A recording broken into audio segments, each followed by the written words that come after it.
Well, here we are, Chapter 8 on Frightful's Mountain. The title is Hunger is Frightful's Teacher, page 82. There are 3 vocabulary words we need to know, so you know the drill. Get out old pencil, Mr. Fatty, as we like to call him. We are looking for page 84. If you go on page 84, this second paragraph down, John then told the story of how one of his falcons was electrocuted on the wires of the transformer in his field. Transformer is the word we're looking for. Now, most of you should know what a transformer is. I know whenever there's a storm here, sometimes the lightning strikes one of those and it goes kaboom, makes a real loud noise. Scares the living you know what out of me. The next page I'm looking for is page 88. There it is, page 88. If you go to page 88, you are going to go down to the middle of the page. It starts with the word Duchess circled overhead. See it? Duchess circled overhead, then dove over the pigeon cote. C-O-T-E. Not a coat you wear. Different spelling. Coat. You'll have to find out what that is. And your last word is the word raptors, page 89. It is right in the middle of the page. You're going to go find the third paragraph down. Well, Miss Destiny, the rat crop of New York practically supports our wild raptors. Raptors is the word. R-A-P-T-O-R-S. Okay? So that's your vocabulary words for this chapter. So, page 82. Today, a little Dunkin' will do ya. Dunkin' Donuts. It's worth the trip. It certainly is. Although I kind of like Timmy Ho's better. I'm not going to lie. Actually, I like Reed's a lot better than any place. But who cares? It's all good. Okay, so here we go. Chapter 8. Where do we leave this off at? Oh, they went to the school. They were going to Susan and John Faulkner's. Not last name, just Faulkner's. That's their job. They were taking the birds to show the elementary kids. So we are going to pick up from there and see what the kids think about these birds, right? Here we go. Page 82, bottom of. The first visit was a middle school in Roxbury, not far from the Woods' home. John and Susan arrived quite early. John brought the van to the shipping entrance and carried the hooded falcons and hawks into the auditorium. He put the owls and hollowed-out tree stumps on the stage. Round-eyed, they peered silently out of round holes. When all the birds of prey were in place, Susan let some of the students hug Mr. Freeze. Remember? Mr. Freeze is the owl, that's right. The owl chuttered in pleasure, and the kids oohed. Then the learning show began. John held up Sammy, the bald eagle. He spread his 7-foot wings. The kids gasped. Sammy was breathtaking. John named all the birds and flew the prairie falcon from one end of the auditorium to the other.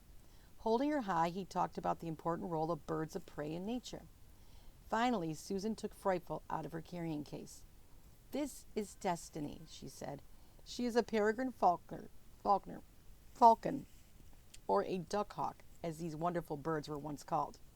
She was late in migrating south this year and came over White Man Mountain on a chilly day. She alighted on a utility pole that held a transformer. She lost her balance, spread her wings, and completed the circuit between 2 wires. She was shocked with electricity. She couldn't move. The electricity froze her to the wires.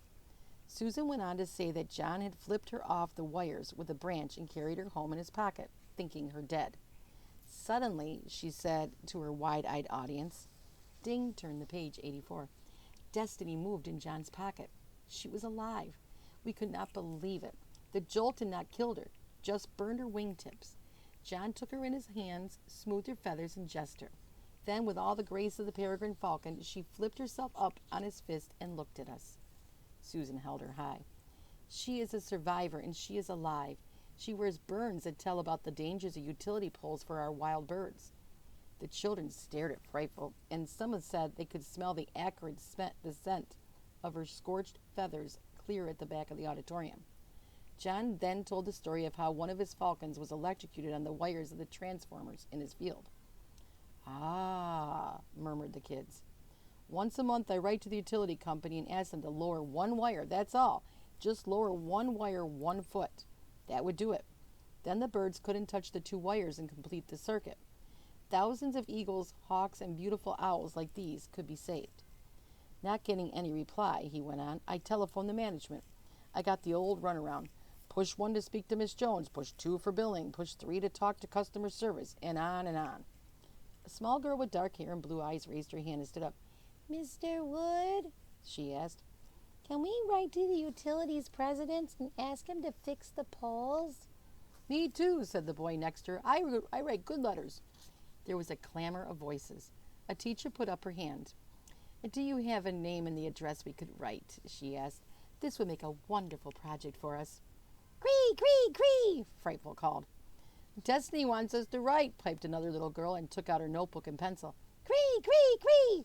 John picked up a sheet of poster paper and wrote, Mr. Lon Herbert, President, New York Electric Company, Albany, New York, 10579. He propped the poster against Frightful's perch. The students bent over with their notebooks.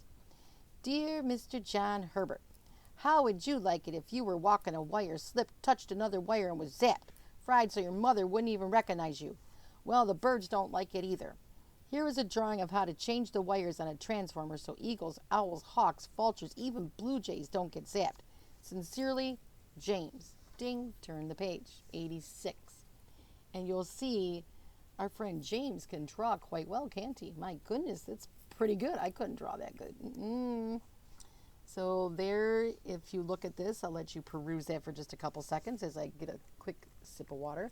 You can see how if they changed the one wire, the bird wingtip would not touch one side and the other. Therefore, there could not be a current. Okay, page 87, top of. Dear Mr. Lon Herbert, birds have rights too. People cut down the trees and put up electric poles that sap them. I think they should be able to sue you. A bull hit my dad and he sued the farmer and my dad wasn't even dead. I am going to be a bird defense lawyer when I grow up. Andrew. Dear Mr. Lon Herbert, we are studying civil rights. The falcons and owls and eagles have no civil rights because you discriminate against them. Sincerely, Maria. John and Susan carried the letter idea to all the schools they visited, and when the week was over, 600 were in the mail. You know, Susan, John said when they were driving home, those letters just might help. Of course they will, Susan replied. As they came to their drive, they glanced at the bridge repair equipment, looked the other way, then drove up the long dirt road to their house. By late afternoon, the woods had returned all the birds to their perches and mews. John carried Frightful to hers. He tossed her off his fist and smiled at her. Ding, turned the page, 88. Good girl, Destiny, he said. You just might have saved a lot of birds. He paused. I hope so. He closed the mew's door and walked to the pigeon cote to refresh the pigeon's water. Cree, cree, cree. Duchess swooped over the cote and climbed up into the sky. Cree, cree, cree, Frightful answered. John looked up. It's another peregrine falcon, he said. What is up with you birds? Peregrines in November? Something's out of order. Duchess circled overhead, then dove over the pigeon cote, sending the birds into panic. You're hungry, John said as Duchess climbed for another swoop at the pigeons. He was about to release one for her, but changed his mind. He and Susan raised these pigeons for their hawks and falcons to chase and perfect their skills. They were smart pigeons. They always got away. They knew how to dodge their pursuers with twists and turns and disappear in the woods. They would fly around the countryside for a day or two, then return to the cote. Falcons and pigeons both enjoyed the game. John got a rat instead of a pigeon. He walked into the field, calling to Duchess in peregrine talk. She appeared overhead, prepared to take another swipe at the cote. He tossed the rat. It ran only a short distance before Duchess struck and carried it to a tall spruce behind the barn. She ate for the first time since bait had turned her loose. He had unsnapped her jesses when he saw Leon Longbridge and Peter Westerly approach the hideout. John released another rat in Frightful's mews. She watched it dash to the chicken wire and squeezed out. Hey, he said, don't you know what a rat is?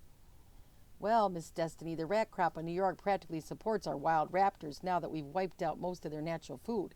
And a good thing, or we'd be overrun with rats. He peered up the statuesque figures sitting quietly on the padded board, and that's a big help to humankind.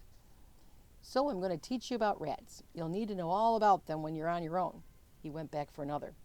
Frightful let it escape, too. It wasn't a rabbit or a pheasant. It wasn't even a waterfowl. She turned her back to the next one. I guess you're not hungry enough to learn, John said, and gave the friendly call note of the peregrine. At sunset, a fine snow fell. It covered the mountains and roads, the fields and the mews on John's mountainside. The owls watched it seep into their home. The daytime birds slept. At dawn, the Catskill Mountains were white and silent. Frightful opened her eyes on a changed landscape. Ding! Turn the page, 90. The snow fell for 2 days and nights, and John did not feed Frightful all this time. He did not come to speak to her and check her burned feathers. The breeding season was over, and she was molting. New feathers were replacing the burned ones. Susan came to Frightful's mews one day. I know you're hungry, Destiny, she said, but you're being trained, and hunger is your teacher. She pulled on her falconer's glove and stepped inside the mews. Rats are good, she said. Taste this. Frightful flew to her and gulped a large bite of rat. She looked at Susan and called for more. I can't give you more, she said, placing her on the batted board. You learn by being hungry. Susan returned to the house. The bite of food perked up Frightful. The red-tailed hawk in the next mews moved, and Frightful flew at her, hit the wire, and dropped to the ground. A movement on the sumac bush outside caught her eye, and she flew at a blue jay. The wire stopped her. That evening, John opened the mews doors and stepped in. He released a rat. Frightful struck it before it had run a foot. She carried it to the padded board. There she deftly used the nick of her beak to cut the spinal cord. It died without pain. And Frightful ate rat. 2 more weeks of school visits and several hundred more letters were sent to Mr. Lon Herbert. Susan called her friend at the local radio stations. These kids have written incredible letters, she said. You ought to read them on the air. The friend was also a bird lover. The following Saturday, he asked several of the kids to come to the studio to read their letters. A New York TV station liked the story and sent a cameraman to John's house to film the children with Frightful. The next day, 3 linemen arrived at John's door. We're here to change the wires on your transformer, said the heavier of the 3, smiling pleasantly. Also to insulate exposed wires. That's just wonderful, said John. But how about changing them all over the state? Changing one isn't going to do much good. 3, said the pole climber. We've been told to change 3. Which ones you want changed? That one on our hill, John said, pointing to the pole that had killed his falcon. And the one by the Roxbury Elementary School, Susan said. In fact, it would make a lot of children happy if you fixed all the utility poles. 3, said the large man. Our orders are to fix 3. Oh, and ding, if you turn the page, that's the end of the chapter. That's where we're done. Wow, so I guess that the kids actually wrote letters. It did some good, but 3? Do you know how many utility poles there are in New York State? Really? They get to change 3 of them. Interesting, isn't it? Okay, go do your work. We'll check you out on Chapter 9.